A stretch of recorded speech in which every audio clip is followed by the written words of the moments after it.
મિત્રો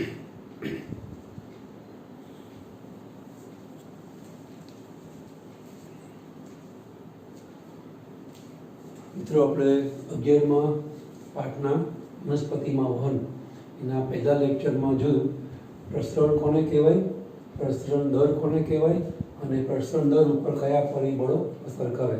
આપણે જોયું કે કોઈ પણ પ્રકારના પદાર્થનો પોતાના વધુ સંકેન્દ્રણથી ઓછા સંકેન્દ્રણ તરફ એટલે કે વધુ પ્રમાણથી ઓછા પ્રમાણ તરફ જાય એને કહેવાય પ્રસરણ. જે પ્રસરણ દાબને લઈને થતી ઘટના છે.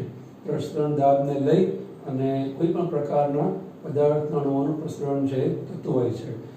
દેખીતી રીતે એ પદાર્થના અણુઓ જે તરફ વધારે હોય એ તરફ પ્રસરણ દાબ વધુ થાય અને જે તરફ એ પદાર્થના અણુઓ ઓછા હોય એ તરફ પ્રસરણ દાબ ઓછું હોય. તો હવે તમને એક વસ્તુનો ખ્યાલ આવે કે પ્રસરણ હંમેશા કોઈ પણ પ્રકારના પદાર્થનું પ્રસરણ હંમેશા એ વધુ પ્રસરણ દાબથી ઓછા પ્રસરણ દાબ તરફ થાય, જેને આપણે કહીએ છીએ ડિફ્યુઝન પ્રેશર. પ્રસરણ એટલે ડિફ્યુઝન અને પ્રેશર દાબનો મતલબ. હંમેશા હાઈ ડિફ્યુઝન પ્રેશર ટુ લો ડિફ્યુઝન પ્રેશર પ્રસરણ હંમેશા થાય. સિદ્ધાંત યાદ રાખવાનું. આપણે આખા પાઠમાં કેવી રીતે વનસ્પતિમાં પાણી શોષાય, પ્રસારણ પામે કે બાષ્પોત્સર્જન થાય, એમાં વનસ્પતિમાં એક કોષમાંથી બીજા કોષમાં, એક અંગમાંથી બીજા અંગમાં પાણી જાય છે તો એ પાણી જવાની જે ઘટના છે એ સિદ્ધાંત પર તે આધારિત હોય.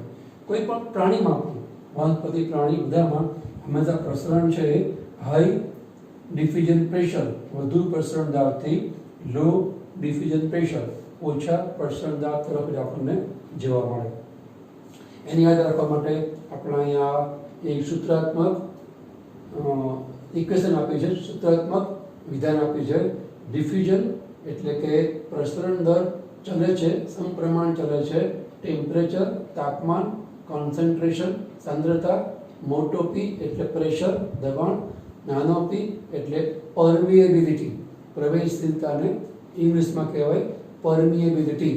તો પ્રવેશશીલતા, દબાણ, સાંદ્રતા અને તાપમાનના સમપ્રમાણ સંબંધમાં પ્રસરણ દર આપણને જોવા મળે.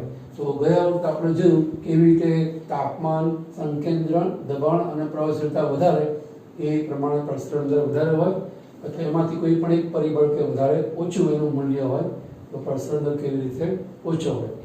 એ સિવાય આપણે સાંદ્રતા કોને કહેવાય એની વાત સમજાતા.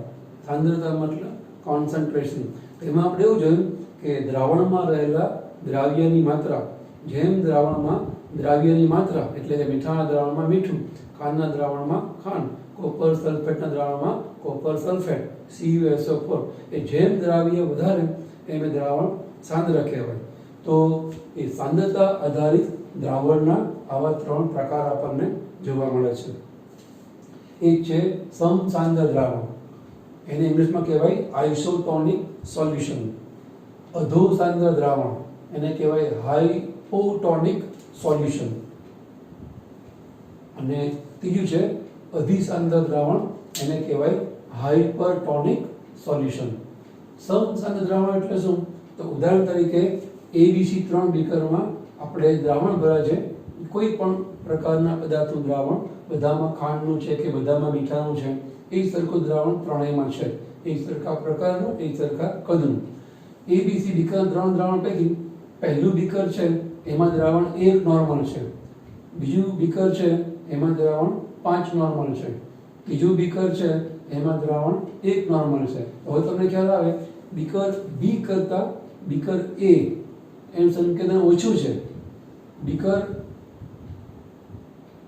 એ કરતા બી નું સંકેતન વધારે છે અને બીકર એ અને સી એનું પ્રમાણ કે સંકેન્દ્રણ સરખું છે. તમે જો જેની અંદર સંકેન્દ્રણ સાંદ્રતા સરખી હોય, સમસાંદ્ર મતલબ સાંદ્રતા સરખી હોય, શબ્દથી આપણને અર્થ ખબર પડી ગયો છે. જેમ કે અહીંયા એ અને સી એ સમસાંદ્ર દ્રાવણ ધરાવે છે. એ અને સી ને આઇસોટોનિક સોલ્યુશન કહેવાય. એવી રીતે અધો સાંદ્ર દ્રાવણ, તો બીકર બી કરતા બીકર એ અને સી ની સંકેન્દ્રણ કે સાંદ્રતા અધો એટલે ઓછી છે, તો એ અને સી બી ની સાપેક્ષે કહેવાય અધો સાંદ્ર દ્રાવણ અથવા હાઇપોટોનિક સોલ્યુશન્સ. અને એનાથી ઉલટું બીકર એ અને સી ના દ્રાવણ કરતા બીકર બી નું દ્રાવણ વધારે સાંદ્ર છે, અધિક, અધિ એટલે ઉપર એટલે કે વધારે સાંદ્ર દ્રાવણ, એને કહેવાય અધિ સાંદ્ર દ્રાવણ, એને કહેવાય હાઇપરટોનિક દ્રાવણ. અહીંયા બી એ હાઇપરટોનિક દ્રાવણ છે, બી ની સાપેક્ષ એસી એ હાઇપોટોનિક દ્રાવણ છે, અને એસી છે એ સમસાંદ્ર અથવા આઇસોટોનિક દ્રાવણ છે એવું કહેવાય. આ શબ્દનો પાઠમાં ઉપયોગ થયેલો છે. જ્યારે આપણને પ્રશ્ન પૂછાય ત્યારે આવા શબ્દો વાપરીને પ્રશ્ન પૂછ્યા જાય કે પ્રસરણ ક્યાંથી ક્યાં થાય, અધો સાંદ્ર દ્રાવણથી અધિસાંદ્ર દ્રાવણ તરફ કે અધિસાંદ્ર દ્રાવણથી અધો સાંદ્ર દ્રાવણ તરફ. તો તમને ખ્યાલ આવવો જોઈએ કે જે દ્રાવણ અધો સાંદ્ર છે, અધો સાંદ્ર મતલબ મંદ દ્રાવણ છે, ત્યાંથી હંમેશા પ્રસરણ અધિસાંદ્ર દ્રાવણ તરફ એટલે કે જેમાં પાણી ઓછું છે એ તરફ થાય. તો ટૂંકમાં પ્રસરણ ક્યાંથી ક્યાં થાય એ આપણને ખ્યાલ આવે એટલે પૂરતું આ ત્રણેય શબ્દોનો અર્થ આપણને ખબર હોવી જોઈએ. શબ્દથી આપણને અર્થ યાદ રહી જાય એવું જ છે. સમસાંદ્ર મતલબ સરખી સાંદ્રતા, અધો સાંદ્ર મતલબ મંદ દ્રાવણ, અને અધિસાંદ્ર મતલબ સાંદ્ર દ્રાવણ. તો આપણે ગયા વખતે લગભગ આટલી વાતો છે એ કરી હતી. આ મિત્રો ખાસ યાદ રાખજો કે પ્રસરણ હંમેશા વધુ પ્રસરણ દાબથી ઓછા પ્રસરણ દાબ તરફ થતું હોય છે. હવે આપણે થોડા આગળ જઈએ એ પ્રસરણના પ્રકારની વાત કરીએ. અહીંયા આપણે લખેલા છે એવા પ્રસરણના આપણને આમ તો 5 પ્રકાર છે, પણ આપણને આ બુકની અંદર આ પાઠમાં 3 પ્રકાર સમજાવેલા છે.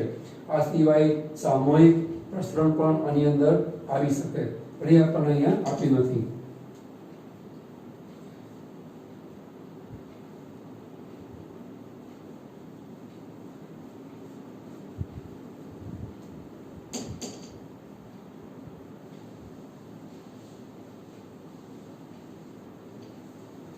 પહેલા પ્રસરણના પ્રકારમાં જોઈએ સાદું અથવા તો નિષ્ક્રિય પ્રસરણ. જ્યારે પ્રસરણ એ પ્રસરણ ઢાળ તરફ થાય, પ્રસરણ ઢાળને સંકેન્દ્રણ ઢાળ પણ કહેવાય. કોન્સન્ટ્રેશન ગ્રેડિયન્ટ અથવા પ્રસરણ ઢાળ અથવા સંકેન્દ્રણ ઢાળ તરફ થાય તો એ પ્રસરણને કહેવાય સાદું પ્રસરણ કે નિષ્ક્રિય પ્રસરણ. એ પ્રસરણ ઢાળ તરફ થાય છે માટે એમાં કોઈ શક્તિની જરૂર નહીં પડે. સજીવોમાં શક્તિનું ચલણ એટીપીના રૂપમાં હોય એટલે એમાં શક્તિ નહીં વપરાય, કારણ કે પ્રસરણની પ્રક્રિયા પ્રસરણ ઢાળ તરફ જ થાય છે એટલે એમાં એટીપી છે વપરાય નહીં. અને એ ક્રિયા છે એ થાય વિશિષ્ટ પ્રકારના પ્રોટીન દ્વારા, જે પ્રોટીનને કહેવાય આયન માર્ગ. ઉદાહરણ તરીકે આ એક કોષ છે, વનસ્પતિ કોષની કોષ દિવાલ, આ એનું કોષરસ સ્તર છે. આપણે 11માં કોષરસ સ્તરનું બંધારણ ભણ્યા છીએ.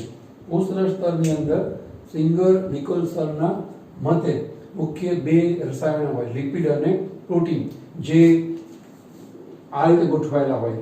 LPL એટલે કે લિપિડ, પ્રોટીન અને લિપિડ એવી 3 પળની દિવાલથી આ કોષરસ સ્તર છે બને. આ કોષરસ સ્તરને આપણે આટલાને મોટું કરીએ તો ખ્યાલ આવે કે એમાં આપણને 3 પળ જોવા મળશે. એક લિપિડનું પળ, બહાર લિપિડનું પળ, અંદર પ્રોટીનનું પળ, 3 પળથી બનેલી આ કોષરસ સ્તરની દિવાલ છે.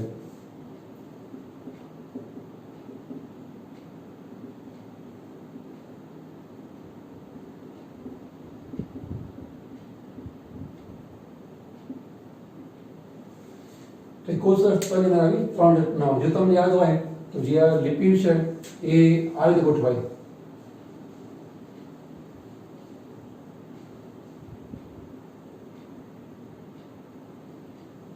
આ બહારનું લિપિડનું પળ, અંદરનું લિપિડનું પળ એની જેમ જ ઉલટી રીતે ગોઠવાયેલું હોય. આ અંદરનું લિપિડનું પળ અને વચમાં આપણને પ્રોટીનના અણુઓ છે જોવા મળે. આ છે વચ્ચેનું પ્રોટીનનું પળ. એટલે આને ડેનિયલના મત પ્રમાણે સેન્ડવિચ મોડેલ પણ કહેવાય. કોષરસ પટલનું સેન્ડવિચ મોડેલ. સેન્ડવિચમાં બે બ્રેડની વચ્ચે ખાવાનો ભાગ હોય મસાલો, એવી રીતે અહીંયા બે લિપિડના પળની વચ્ચે આપણને પ્રોટીન જોવા મળે. તો અહીંયા જે પ્રોટીન છે એ આ રીતના ગોઠવાય.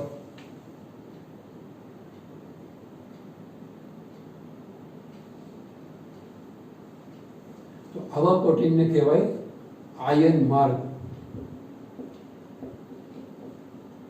અને આવા આયન માર્ગ મારફતે કોષમાંથી કોઈ વસ્તુ દાખલ થાય અથવા કોષમાંથી કોઈ વસ્તુ બહાર આવે, અને એ પ્રસરણ ઢાળની દિશામાં થાય. એને કહેવાય સાદું પ્રસરણ કે નિષ્ક્રિય પ્રસરણ, જે હંમેશા આવા આયન માર્ગ રૂપી પ્રોટીનથી થાય. એ આયન માર્ગ બીજું કંઈ નહીં, એક પ્રકારનું પ્રોટીન છે. અને એમાં શક્તિ વપરાશે નહીં, કારણ કે આયન માર્ગ છે એમાં છિદ્રો હોય. છિદ્રોને આપણે પોર કહીએ છીએ, ઇંગ્લિશમાં એને પોર કહેવાય. તો પોર એટલે કે છિદ્ર ધરાવતું પ્રોટીન. આયન માર્ગનું આ પ્રોટીન છે અને એમાં છિદ્ર છે, એટલે પોર વત્તા પ્રોટીન, તેને કહેવાય પોરિન. પોરમાંથી પો ર અને પ્રોટીનમાંથી ઇન, એટલે કે પોરિન. પોર યુક્ત પ્રોટીન એને કહેવાય પોરિન. તો હંમેશા જે સામાન્ય પ્રસરણ છે, સાદું પ્રસરણ છે, એ આવા કાણાવાળા પ્રોટીન મારફત થાય, જેને કહેવાય પોરિન.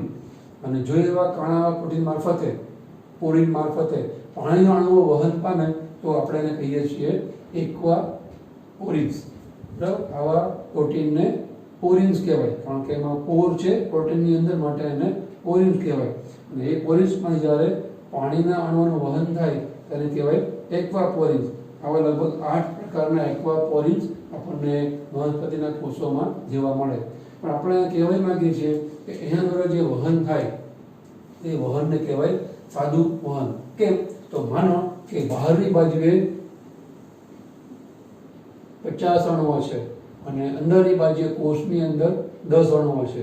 કોઈ પણ પ્રકારના પદાર્થ, માનો કે વનસ્પતિ માટે મુખ્યત્વે જમીનમાંથી ક્ષાર શોષવાના હોય, તો કેલ્શિયમના, મેગ્નેશિયમના, ક્લોરિનના બહારની બાજુએ, એટલે કે જમીનમાં, મૂળની બહાર જમીનમાં 50 અણુઓ છે અને મૂળની અંદર 10 અણુઓ છે.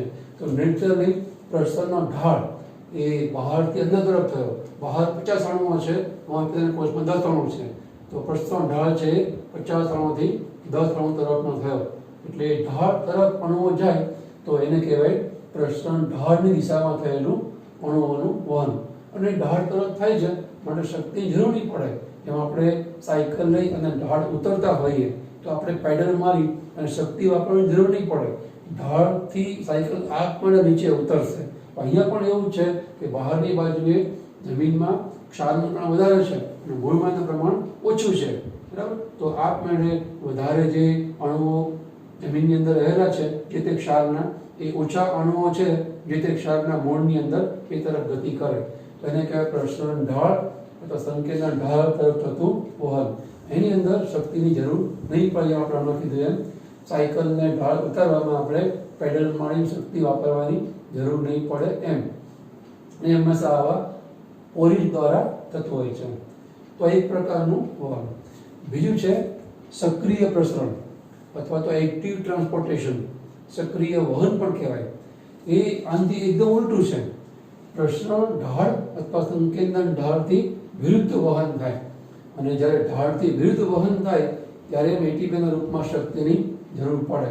એની અંદર જે પ્રોટીન છે એ પ્રોટીનને કહેવાય વાહક અણુ અથવા એને કહેવાય કેરિયર પ્રોટીન. ઉદાહરણ તરીકે જે આ કોષરસ સ્તર છે, કોષરસ સ્તરનું આ લિપિડનું એક પ્રકારનું પડ અને આ બહારની બાજુનું બીજી પ્રકારનું પડ. તમને યાદ હશે કે આપણે જોઈ રહ્યા છીએ એ લિપિડના બે ઘટકો છે. લિપિડનો જે આ ઘટક છે એને કહેવાય હેડ અથવા તો શીર્ષ, અને એની ટેલ કહેવાય, ટેલ અથવા તો પૂંછડી. લિપિડનો જે આ ભાગ છે એને કહેવાય પાણી પ્રત્યે આકર્ષણ ધરાવે છે એટલે જલ અનુરાગી, અથવા એને કહેવાય હાઇડ્રો. હાઇડ્રો એટલે પાણી, અને એને પાણી પ્રત્યે આકર્ષણ છે, એ ભાગ પાણી વડે ભીંજાય છે, પાણી એને અડે છે, પાણી ચોંટે છે, એટલે કે એના પ્રત્યે આકર્ષણ છે, તો એને કહેવાય હાઇડ્રોફિલિક. ફિલિંગ સ્વાભાવિક આકર્ષણ હોવું. અને આ જે ભાગ છે લિપિડનો અંદરનો ભાગ, ઉછરી જેવો ભાગ, એ છે જળનો પ્રતિરાગી. એને પાણી પ્રત્યે પ્રતિરાગ છે, અનુરાગ, આકર્ષણ નહીં, અપાકર્ષણ છે. એ પાણીથી ભીંજાય નહીં, પાણી એને સ્પર્શે નહીં. એ પ્રકારના આ લિપિડના બે પળ આપણે દોર્યા, જે આપણે 11th કોષ રચનામાં શીખ્યા જોઈએ, કોષ સ્તરની અંદર. ખાલી આપણે યાદ કર્યું. એવા લિપિડના બે પળની વચ્ચે આપણે હમણાં કીધું એમ વાહક અણુરૂપી પ્રોટીન હોય, કે જેની અંદર આયન માર્ગમાં જે છિદ્ર છે ને, એવા છિદ્રો અહીંયા નહીં હોય. તો ઉદાહરણ તરીકે એ જે વાહક અણુ છે એ આવી રીતે નક્કર હોય, એની અંદર આ જેમ પોલન છે એવું આપણને પોલન છે જોવા મળશે, જેમાંથી અણુ છે આર પાર પસાર થઈ જાય. એવા પોલ એટલે છિદ્રવાળા પ્રોટીન છે. અહીંયા નક્કર છે, આવી રીતે આમ પોલાની પણ નક્કર છે, એમાંથી અણુ જઈ શકશે નહીં. અણુએ જે બહારના ક્ષારના અણુઓ છે એને આ વાહક અણુ જોડે જોડાવવું પડે, અને પછી વાહક અણુ એને ફ્લિપ ફ્લોપ મુવમેન્ટ કરે. ફ્લિપ ફ્લોપ એટલે આમ મુવમેન્ટ કરશે. બહારથી કઈ વસ્તુ જોડાય, અણુ જતો હોય તે અંદર લઈ જાય અને અંદર કોષ રસમાં મુક્ત થાય. એની જરૂર નથી કોષ રસે એ પદાર્થ એ વાહક અણુ જોડે જોડાય એટલે ઉલટું ફરી જાય, એનો બહારની બાજુએ નિકાલ થઈ જાય. ટૂંકમાં એ આવી રીતે પોલા ના હોય કે જેમાંથી કોઈ વસ્તુ પસાર થાય, તો એને કહેવાય આયન માર્ગ. એમાંથી હંમેશા પ્રસરણ ઢાળ તરફ જ વહન થાય, એટલે કે એમાં હંમેશા સાદું પ્રસરણ થાય. પણ જે અણુઓ નક્કર છે એને કહેવાય કેરિયર પ્રોટીન, એને કહેવાય વાહક અણુ. એ વાહક અણુ છે એમાં પ્રસરણ ઢાળની વિરુદ્ધ વહન થાય. એટલે કે આપણે અહીંયા કીધું એમ બહારની બાજુએ જે તે ક્ષાર, કેલ્શિયમ, મેગ્નેશિયમ સલ્ફેટ વગેરેના ક્ષાર એ 50 છે અને અંદરની બાજુએ 10 છે. તો ખરેખર તો આ અંદરની બાજુ કોષ રસની અંદરની બાજુ, કોષની અંદરની બાજુ, આ જમીન તરફ મૂળની કોષની બહારની બાજુ, તો બહાર 50 અણુઓ છે, અંદર 10 અણુઓ છે. તો એકચ્યુઅલી પ્રસરણની વ્યાખ્યા પ્રમાણે તો થવું શું જોઈએ કે કોઈ પણ પ્રકારના પદાર્થના અણુઓ પોતાના વધુ પ્રમાણથી ઓછા પ્રમાણ તરફ જવા જોઈએ, એટલે કે બહારથી આ ક્ષારના અણુઓ અંદર પ્રવેશે. પણ અત્યારે પરિસ્થિતિ એવી છે કે વનસ્પતિની અંદર આ 10 ક્ષારના અણુઓ વધારાના છે, એ જરૂર છે જ નહીં, એને બહાર કાઢવા છે. અંદર તો લાવવા જ નથી, પણ કંઈ જરૂર નથી. ઉપરથી આ જે છે એ પણ વધારે પ્રકારના અણુઓ છે, તો એને બહાર કાઢવાના છે. તો હવે પ્રસરણ ઢાળથી, પ્રસરણની વ્યાખ્યાથી વિરુદ્ધ, એટલે પ્રસરણ ઢાળથી વિરુદ્ધ વહન કહેવાય. બહાર એનું પ્રમાણ વધારે છે, અંદર ઓછું છે. બહાર 50 અણુઓ છે અને 10 અણુઓ છે, છતાં પણ એને બહાર લઈ જવાના છે. તો ઢાળથી વિરુદ્ધ વહન કરવાનું થાય. તમે જેમ સાયકલ લઈને ઢાળ ઉતરો, શક્તિની જરૂર ના પડે, તમે ઢાળ ચડો છો, તમારે સામાન્ય કરતાં વધારે તાકાત વાપરવી પડે, કારણ કે તમે સાયકલ લઈને ઢાળ ચડી રહ્યા છો. તો અહીંયા પણ પ્રસરણ ઢાળથી વિરુદ્ધ વહન થાય એટલે એટીપીના રૂપમાં શક્તિનો વપરાશ થાય. અહીંયા પણ એવું જ થશે, જે આ વાહક અણુ છે એને આ 10 અણુઓને બહાર કાઢવા માટે પ્રસરણ ઢાળથી વિરુદ્ધ લઈ જવાના છે, એટલે એટીપીના રૂપમાં શક્તિની જરૂર પડશે. જે આ અણુઓ છે એને આની જોડે જોડી અને નિકાલ કરવામાં એટીપીના રૂપમાં શક્તિ વપરાય, અને એને લઈ અને પ્રસરણ ઢાળથી વિરુદ્ધ આ અણુઓ છે એનો નિકાલ થશે. તો એવી પ્રકારના વહનને કહેવાય સક્રિય વહન. નિકાલ કરવામાં થાય એવું નહીં, ઉપયોગ કરવા પણ થાય. ઉદાહરણ તરીકે બહારની બાજુએ 10 અણુઓ છે, અંદરની બાજુએ 50 અણુઓ છે, તો શક્ય એવું થાય કે અંદર 50 એટલે કે વધારે અણુઓ છે, બહાર 10 ઓછા છે, તો અંદર વધારે બહાર ઓછા. તો ખરેખર અંદરથી બહાર અણુઓ આવવા જોઈએ, કારણ કે પ્રસરણ ઢાળ છે તરફ, અંદરથી બહાર તરફ. પણ સ્થિતિ એવી છે કે 50 અણુઓ જે વનસ્પતિમાં અંદર છે એ તો એ જોઈએ જ છે. આ 10 છે એને હજુ એને ઉપયોગમાં લેવા છે, હજુ એને જરૂર છે. તો નેચરલી પ્રસરણ ઢાળથી વિરુદ્ધ વહન કરવાનું થાય. એ વખતે આવા પોરિન્સ કામ નહીં લાગે, આયન માર્ગ કામ નહીં લાગે. એ વખતે એને આવા નક્કર એવા વાહક અણુઓની જરૂર પડે. એ એની જોડે જોડાય અને શક્તિ વાપરી અને પ્રસરણ ઢાળને વિરુદ્ધ અંદરની બાજુએ લઈ જશે, ઢાળથી વિરુદ્ધ. તો આવી રીતે સક્રિય પ્રસરણ કે સક્રિય વહનમાં પ્રસરણ ઢાળની વિરુદ્ધ વહન થાય અને એટલા માટે શક્તિની જરૂર પડે અને એમાં વાહક અણુઓ જોઈએ, આ આયન માર્ગની જરૂર નહીં પડે. તો આ બીજી પ્રકારનું પ્રસરણ, સાદું પ્રસરણ, સક્રિય પ્રસરણ. આ પ્રસરણ ઢાળ તરફ થાય, પ્રસરણ ઢાળની વિરુદ્ધ થાય. આમાં આયન માર્ગનો ઉપયોગ થાય, આમાં આયન માર્ગની સામે વાહક અણુનો ઉપયોગ થાય. આમાં એટીપીના રૂપમાં શક્તિનો વપરાશ ન થાય, આમાં એટીપીના રૂપમાં શક્તિનો વપરાશ થાય. આ બંને વચ્ચેનો તફાવત સાદું પ્રસરણ અને સક્રિય પ્રસરણ. સાદું પ્રસરણ નિષ્ક્રિય પ્રસરણ પણ કહેવાય.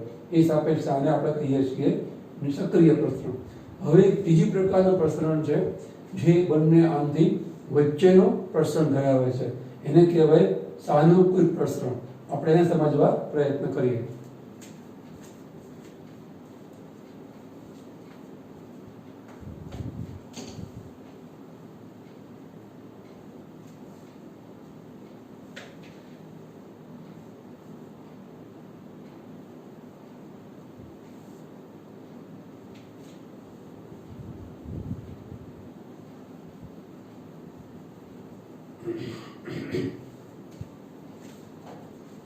સાનુકૂળ પ્રસરણ મેં કીધું એમ એ સક્રિય અને નિષ્ક્રિય પ્રસરણની વચ્ચેનું પ્રસરણ છે. એટલે શું? તો તમે જો આપણે આમ શું લખ્યું છે કે વાહક અણુઓ દ્વારા થતું પ્રસરણ અને પ્રસરણ ઢાળની દિશામાં થાય. એટલા માટે પ્રસરણ ઢાળ તરફ થાય છે એટલે એટીપીના રૂપમાં શક્તિ વપરાશે નહીં. ફરી એકવાર દિમાગ એક્ટિવ રાખીને સમજવા ટ્રાય કરો. વાહક અણુ દ્વારા થતું પ્રસરણ ઢાળની દિશાનું વહન અને પ્રસરણ ઢાળની દિશામાં વહન થાય માટે એટીપીના રૂપમાં શક્તિ ન વપરાય. ત્રીજી વખત તમે ધ્યાન કરો છો, આ જે વ્યાખ્યા છે ને આ બેનું મિશ્રણ છે. તમે જો પ્રસરણ ઢાળ તરફ વહન થાય તો એટીપી ન વપરાય, એમાં ઉપયોગ થાય આયન માર્ગનો. અહીંયા તમે ધ્યાનથી જુઓ, સાનુગત વહનની અંદર પ્રસરણ ઢાળની દિશામાં વહન થાય છે. તો પ્રસરણ ઢાળની દિશામાં વહન થાય, આયન માર્ગનો ઉપયોગ થાય. એની જગ્યાએ તમે જો શું લખ્યું છે? વાહક અણુ. જે વાહક અણુ છે એનો ઉપયોગ ક્યાં થાય? સક્રિય વહનમાં થાય. એ સક્રિય વહનમાં જેનો ઉપયોગ થાય એવા વાહક અણુનો ઉપયોગ કરી અને પ્રસરણ કરવાનું નિષ્ક્રિય પ્રકારનું, એટીપીના રૂપમાં શક્તિ ન વપરાય અને પ્રસરણ ઢાળની દિશામાં વહન કરવાનું. એ માટે ઉપયોગ આયન માર્ગનો નહીં, વાહક અણુનો કરવાનો. એટલે બંનેના મિશ્રણના વહનને કહેવાય સાનુકૂલિત વહન. હવે આપણે એને થોડું વધારે સમજવા પ્રયત્ન કરીએ કે આવું શું કરવા થાય છે, જે કંઈ થાય છે એટલે શું. તો તમે જુઓ કે જે નિષ્ક્રિય પ્રસરણ છે એમાં આપણે સમજાયું કે બહારની બાજુએ માનો કે જ્યાં વનસ્પતિ કોષ છે એમાં 50 અણુઓ છે, અંદરની બાજુ જે તે પ્રકારના ક્ષારના 10 અણુઓ છે. તો નેચરલી પ્રસરણ ઢાળ પ્રમાણે જ્યાં આયન માર્ગ હોય એ દ્વારા આ અણુ અંદર ગતિ કરશે અને એ પ્રસરણ ઢાળ તરફ છે. બહાર પ્રસરણ વધારે છે, પ્રસરણ દાબ સંકેન્દ્રણ વધારે છે, અંદર પ્રસરણ દાબ કે સંકેન્દ્રણ એ પદાર્થનું ઓછું છે. તો પ્રસરણ ઢાળ તરફ વહન થાય એમાં નેચરલ શક્તિ છે એટીપીના રૂપમાં ન વપરાય, એને કહેવાય સાદું પ્રસરણ. હવે સાદું પ્રસરણ જો થાય ને તો પરિસ્થિતિ શું થાય? અહીંયા 50 અણુઓ છે, અહીંયા 10 અણુઓ છે, એટલે એકચ્યુઅલી ટોટલ 60 અણુઓ થયા અંદર બહારના થઈને. તો હવે આ જે 60 અણુઓ છે એનું ક્યાં સુધી પ્રસરણ થવાનું? તો બંને તરફ એ પદાર્થના અણુઓનું પ્રમાણ એટલે કે સંકેન્દ્રણ સરખું થાય નહીં ત્યાં સુધી, એટલે કે 60 ના અડધા, સરખુંનો મતલબ 30. તો બે તરફ જ્યાં સુધી 30 અણુઓ નહીં થાય ત્યાં સુધી પ્રસરણ થવાનું. એટલે કે 50 માંથી 20 અણુઓ અંદર જશે એટલે આમાં થઈ જવા 30 અને 20 આમાં જાય એટલા થઈ જવાના 30. હવે પ્રસરણ સંતુલનમાં છે એમ કહેવાય.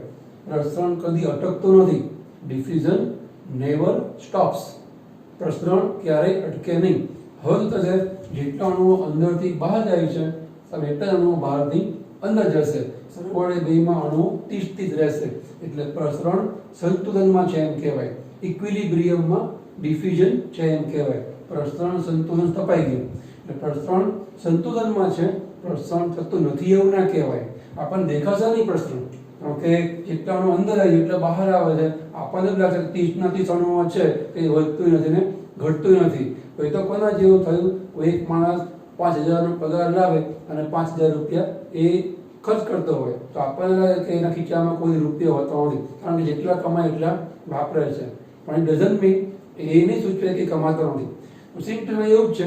એટલે એને કહેવાય પ્રસરણ સંતુલનમાં છે. પરિણામી પ્રસરણ 0. પરિણામી પ્રસરણ મતલબ પ્રસરણનું કોઈ પરિણામ દેખાશે નહીં, એ બધા અચ્છો ઘટ્ટો થાય, એમાં ઉમેરે તો ઘટ્ટ થાય, બહાર નીકળે અને પ્રમાણ કે રંગ અચ્છો એવું નહીં જોવા મળે. એટલે પરિણામી પ્રસરણ 0 છે. તો જ્યારે પ્રસરણમાં સંતુલન સ્થપાય ત્યારે પરિણામી પ્રસરણ આપણને 0 જોવા મળે. પ્રસરણ તો ચાલુ જ હોય, ભલે આપણને એનું પરિણામ દેખાય નહીં, ભલે એના ખીચામાં રૂપિયા દેખાય નહીં, પણ એ કમાય છે, કમાવાનું ચાલુ જ છે. જેટલા કમાય છે એટલા વાપરે છે, માટે આપણને એની કમાણી દેખાતી નથી. સેમ ટુ સેમ અહીંયા પ્રસરણ સંતુલન સ્થપાયું કહેવાય. તો આપણે વાત કરતા હતા કે બહારના 50 અણુઓ, અંદરના 10 અણુઓ વચ્ચે જે અણુઓની આપલે થાય એ ત્યાં સુધી થાય જ્યાં સુધી બંને તરફ 30 અણુઓ ના થઈ જાય. હવે માનો કે અંદર 10 અણુઓ છે અને બહાર 50 અણુઓ છે.